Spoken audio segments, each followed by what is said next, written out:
Good morning. I pray that your day is off to a great start. Despite the rain that may have happened outside this morning, I pray that you're seeing God's sunshine in your life, meaning that you're seeing his presence, even in the midst of what may be some problems, some pain, some moments of despair, or even some crossroads decisions that have to be made. Whether on the mountaintop or in the valley, I hope that you know this morning that our God is ever present with us. In fact, one of the things we can look forward to as we celebrate Easter this coming Sunday, or as I like to refer to it as Resurrection Sunday, is the fact that God loved us so much that he decided to take on flesh and become and dwell among us. Jesus, the God man. So knowing that gives me comfort and peace to know that wherever I find myself and wherever you find yourself, God is there with us. Speaking of Resurrection Sunday, listen, I'm excited. I am pumped. I am ready to celebrate our King. Why? Because when I look at all that he has done for us and the fact that it's been almost 3 years since we've been able to do this in person. The last Resurrection Sunday service was 2019 in person. And here we are in 2022 and God is allowing us to do it. So I think that in itself should be enough to make you go out and register today. I wouldn't wait.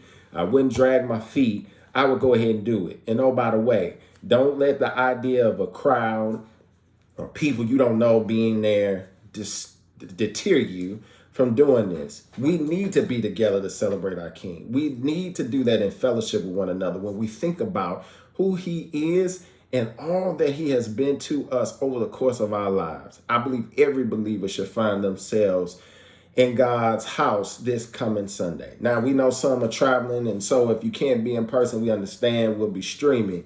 However, if you've got blood, as they used to say, running warm in your veins, if God is keeping you in your right mind when the world is trying to take you out of it, when God is protecting you from danger seen and unseen, I believe we need to come together and worship. Yes, that's my story, and I'm sticking to it. And on the Saturday before, April 16th, from 10 a.m. to 1 p.m., we have an open house of the Hub. Invite family to come and tour.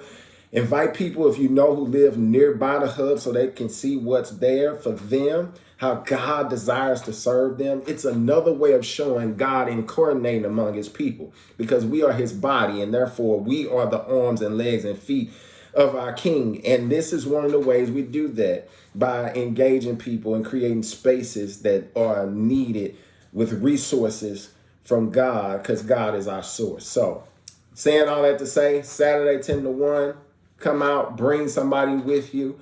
We'll be engaged in the neighborhood and passing out flyers and wanting the neighborhood to come out and engage. And then also pray and invite for Sunday so that we can celebrate our King together. And then here's the last thing I would say this morning. For those who signed up for Pathways and March and we had to reschedule, we have rescheduled Pathways, the first class explorations, to May 14th from 9 a.m. to 2 p.m. So if you are interested in attending, this is the kickoff, if you will, of walking down what I call the reset, as you heard me talk about for our church, about resetting our minds to looking forward to what God is doing in the life of our congregation. So it'll cover topics such as what does membership look like as a member of the tab, as well as here are some future things coming in terms of discipleship, in terms of leadership training, and then having a biblical understanding of who God calls us to be as members of the body of Christ, which is the most important thing. So Saturday, May 14th, 9 a.m. to 2 is worth the investment. If you're interested, email the church and let us know. This Saturday, 10 to 1, invite people out, bring people, encourage people you know in the neighborhood to come, tour the Hub, get something to eat. Kids will have Easter egg hunt as well. And then Sunday, let's come together 10:30 sharp and celebrate our King on this Resurrection Sunday. So until I get to see you again in person or online, take care, God bless, and see you soon.